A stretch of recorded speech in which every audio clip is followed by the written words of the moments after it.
Hello and welcome back to the channel where we are going to put our hard hats on and answer the most common question we seem to have on our social media, be it Facebook, Instagram or YouTube. Lead loading. We get loads of people ask, do we do lead loading? We mentioned it in previous videos that we don't, and we're just going to expand upon that a bit really, because it does seem to be one of the most divisive topics in classic car restoration. So we thought at the minute, Bo's going through doing some work on these Mark 10 doors. So we thought this is actually a great opportunity now to show what we do, why we do it, and why we're probably a good idea to point out we're not anti-lead. We're not saying don't use lead, it's garbage or anything like that. We're not, as one guy said, poo-pooing lead. Lead's great.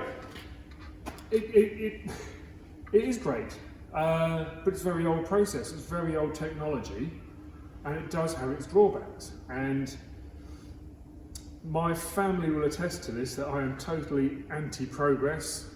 I'm an old man in a slightly less old body. I don't like technology, but he says, talking into an iPhone to put a video up on YouTube, but there are areas where there is genuine progress, and for us in this industry, this we feel is one of them. So we'll come back to this in a minute, but yeah, I'll try and keep this fairly succinct and keep this a condensed video. But with lead work, by and large, let's cut to the whiteboard quickly, Lou. Just swing around here and try and get me into focus. With lead work, it was mainly used in vehicle production when one panel met another. And old techniques, old processes in production lines meant you'd find a quarter panel or a roof panel or something like that would be met with a lap joint, because that's ease of production.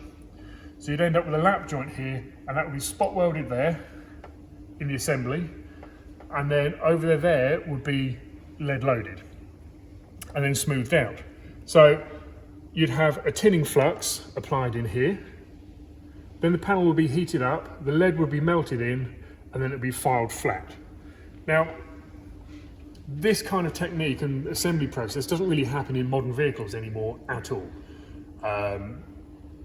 You've got aluminium panels mostly, or plastic panels, they're riveted, bonded, glued, or anywhere there is a joint like this is left like this and covered with some sort of plastic trim.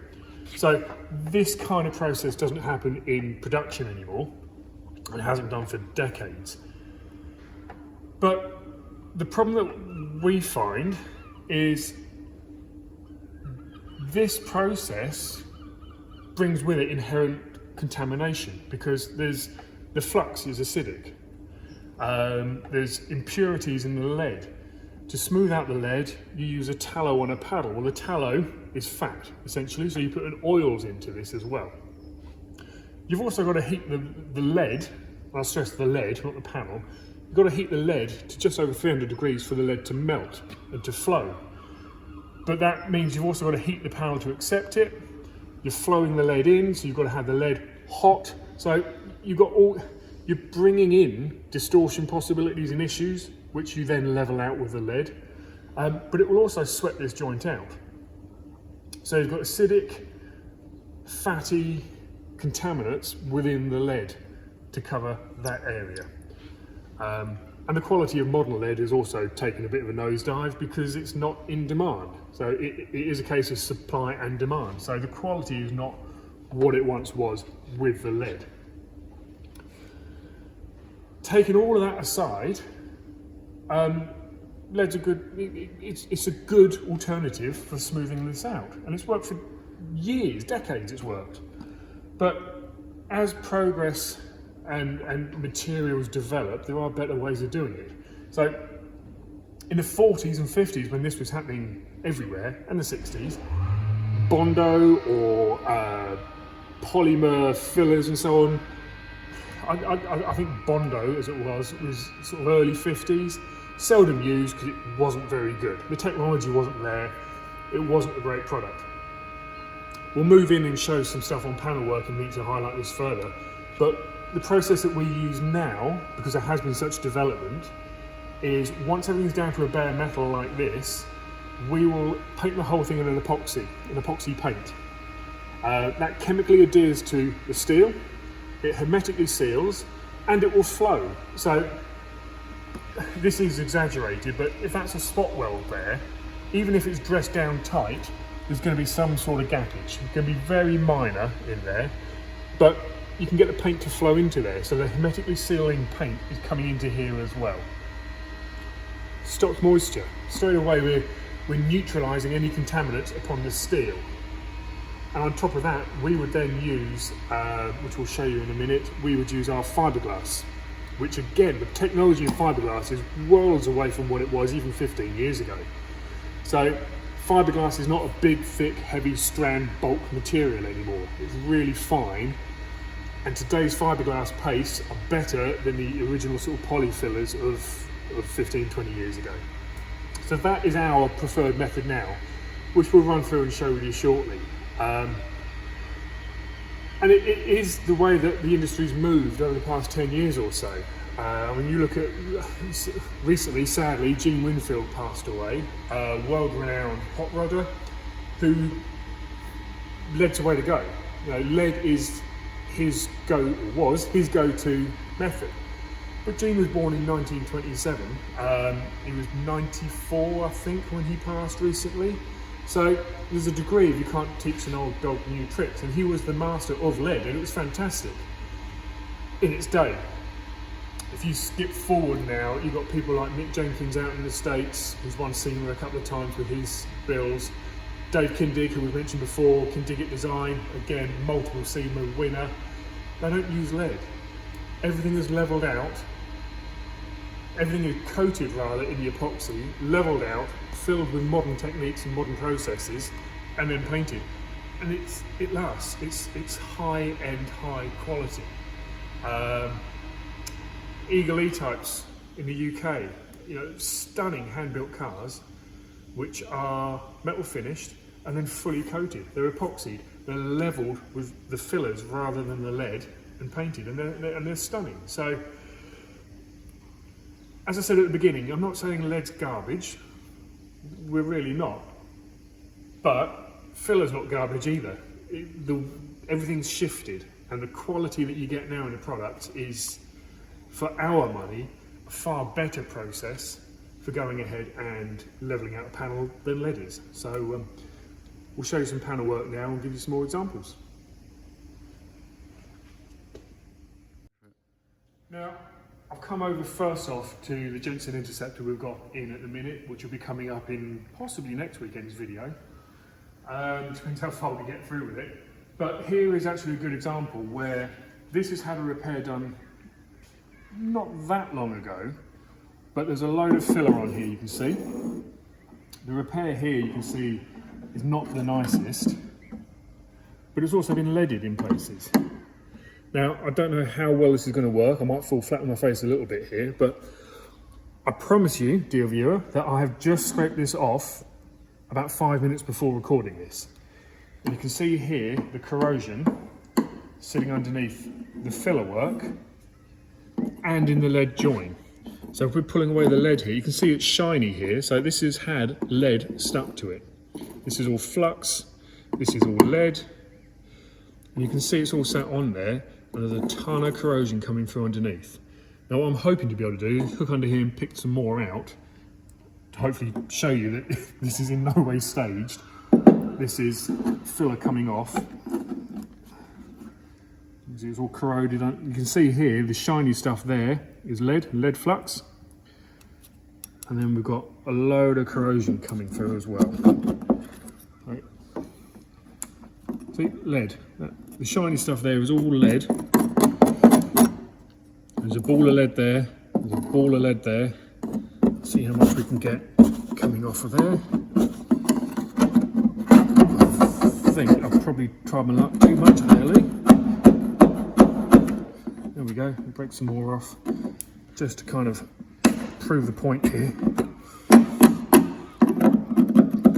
It's quite a bizarre, I've got to say, obviously, that this isn't all product failure related, because if you're no good at applying it, it doesn't matter how good the product is, it will fail.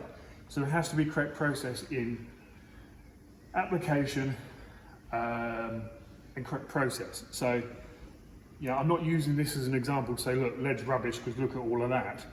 But that said, you can see here all the corrosion sitting inside this joint, which is allowed to happen because you're sweating the panel out. There's acidic properties, there's fatty properties, so there are issues inherent in the application of lead. Taking that one step further, the paint itself now, because paints have moved on forward from when lead process was commonplace, when most paints were oil-based. So the fact that there's oils and contaminants within the lead was kind of irrelevant because you're applying an oil-based paint over the top of that. Well, you don't do that anymore. Modern paints are waterborne. We use solvent-based coat here, and 2K acrylic lacquers. So there are issues with adhesion of modern paints to old lead work. We've had issues here in the past where you have to take extra care because we don't, if lead's already in the panel and there's no reason to take it apart, we don't. We prep it up for paint. Quite often you find if you apply a standard acrylic primer over the lead work, you'll find it's silicons and you'll get reactions with it no matter what you do with that. So it needs to be isolated with the epoxy process. So there are all kinds of issues with lead, especially if you don't know what you're doing, as I would question this person here. So we've got the Mark 10 doors over here, so we'll swing around quickly. I don't want this to be a huge, long, talky video. I'm sure there'll be plenty of comments coming our way. These are the Mark 10 doors, which we have reworked the bottoms of. Now, these have been salvaged panels. We've not cut. If you refer back to the Mark 10 video, these were big lapped panels, a lot of sinkage, a lot of distortion. So we've left the panel in place, we've sliced all the way down through here, dressed everything back up, removed as much of the stretching as we can, and continuously stitched it. So, whilst not perfectly flat, it's a compromise, cost compromise, you can't get door skins. It's all 4 doors, so to roll up new sections, and all the costs are going up. So, in communication with the customer, we've gone for a very good middle ground where this has been repaired and salvaged rather than completely recovered. Just wait there, I'll grab the form of the straight edge. So we're now left in a position where we refer back to the whiteboard earlier, we're not trying to make good and level out a step join, we're trying to just even out and level out that panel.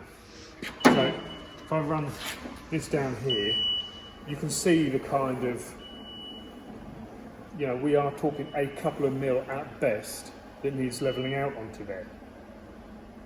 So the way we do that is from the bare metal, which you'll see in the Mark 10 video coming when this is all covered, but from a bare metal repaired stage, we apply the Novol for Classic Car Hybrid Epoxy Anti-Corrosion. So that goes straight into the bare metal, chemically adheres, hermetically seals, and is designed to work with their product to accept and retain and hold any filler work that goes on top of it. So we know that is sealed away. There's no contaminants in there, there's no moisture, there's no acids, there's no fats.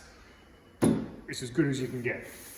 So from this stage, what we do, and this is a good example here, we use the Elastifiber, which is an elastic-based filler product.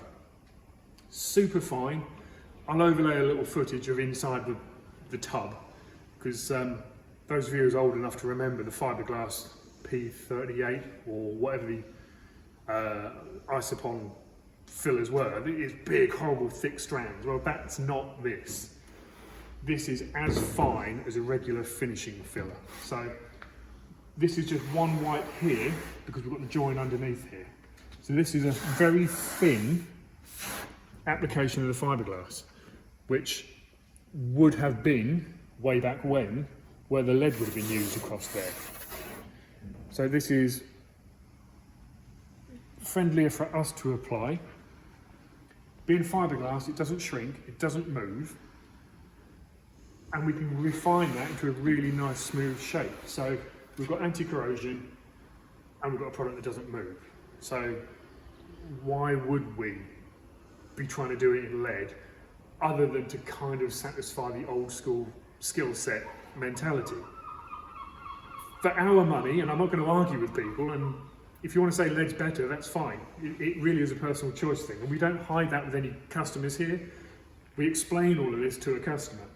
For our money, this is the better way to go. This is the better process. So we'll now hit that, probably with an 80 grit, just to cut the shape into it with the extraction. And then it will get a finishing wipe over the top of it, which will be literally microns thin. And that's good to go. No shrinkage, no movement, no contaminants. Works with every other paint systems that are currently being used. So if anything was to happen to this car, heaven forbid it's in a collision or whatever, the owner of this is up in Scotland. He's not going to bring it all the way back down here should something happen. It's going to go into a local body shop and they're going to be able to work with this process without fear of any reactions or complications or problems. So you can see it's the same with this panel here. The weld repair was along the bottom there. We'll just stop now quickly before Bo does that panel as well, just so we can see the stages of it, and why we don't use lead anymore. I think that covers everything. I'll check back in the edit, but I think that is why we don't use lead, and hopefully, should this come up in future videos, I'll just refer people back to this video. So, sorry for the talky one. We will be back next Saturday with a far more visually interesting, because I was just saying to Lou before we did this, we've got a Jensen Interceptor video nearly finished, we've got a 57 Cadillac video nearly finished, we've got another installment of the Mark 10 nearly finished, we've got a Maserati sitting in here that we're keen to show you as well.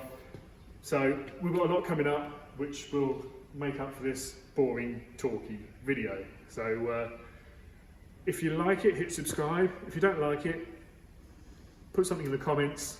We'll read it. We won't disagree with you necessarily, but we're not going to argue with you either. And we will catch up with you next week.